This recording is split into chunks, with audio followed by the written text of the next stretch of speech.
Cameron. Hi, this is your mom. I'm calling. I'm actually doing this really short video, but I'm doing it for your sake, and I'm doing it for our living arrangement and restrictions and boundaries. So, as you know, I allowed you to come and stay at my house for a couple of weeks because I really thought you were gonna try to get back to a recovery house where you came out of. And I know you struggle because of the relapse. And I want to support you with your job and getting healing and getting back to the sobriety state. But I see I'm not being a support to you because you come here and truly disrespected and abused our home. Now, the room you're staying in is the room your father was in. Your father lived in sobriety. And it is and I completely redid all the rooms upstairs. Spent a lot of money on them.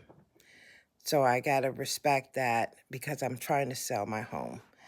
So rather than making this too confusing, I just want to let you know that when I cleaned your room the other day, as you said yourself, it was a lot of signs of drug usage in that room. A broken drawer was in that room, which has to be repaired and has to be assessed. Now, you still owe me a couple $100 for the car loan, and my rent is $100 a week. So I'm trying to not let that get too high. And right now, it started on the 23rd, so now there's $200 in arrears, plus the $300 you owe me, so that's $500. Now, I'm giving everybody an opportunity to work off past rent. So I think that's something you may want to consider. But you can't work it off because your mind is not strong enough to work it off. Because when you use the drugs, it puts you in a state of not being able to deliver. And I know they're noticing that on your job because you even said that yourself. And so it's more than the cold that you're cutting slower. It's your state of mind. You can't do that with drugs. And you know for a fact you lost beautiful jobs because of the drug usage.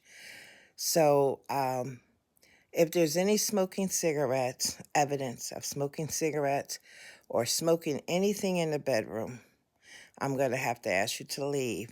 If there's weights brought upstairs to the second floor of this house, or even to the first floor of this house, I'm going to have to ask you to leave because I cannot repair the damage that the weights can do. I can't afford to repair the damage that smoking does. In the room that Miss Mary is in, I have to purchase an additional rug to go over there until I can afford to have that rug repaired. And then she showed me that the damage is in so many areas. It's almost impossible to repair. So I don't know what's going to happen this day going forward. But I think at this point, I'm begging you to consider just doing a rehab piece again. At least, and nothing else, the detox. Because you know, like you said yourself, you were able to do it using Ophia and going to your brother's house. So that's something you may want to consider. Going back there. But now you have a car, and a car, I just wish like hell I never bought you that help you get the car, because the car has put you back into the hole. And it's hard. I know it's hard. We're fighting addiction. It's a demon. But we can do it if we really try. But you have to really try.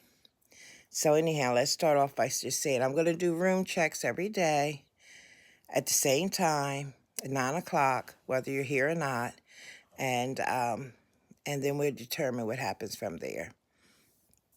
All right, have a good morning, have a good day. This disappearing like you did yesterday all day is not going to help pay for your rent. So consider asking, what can you do to do the rent payment?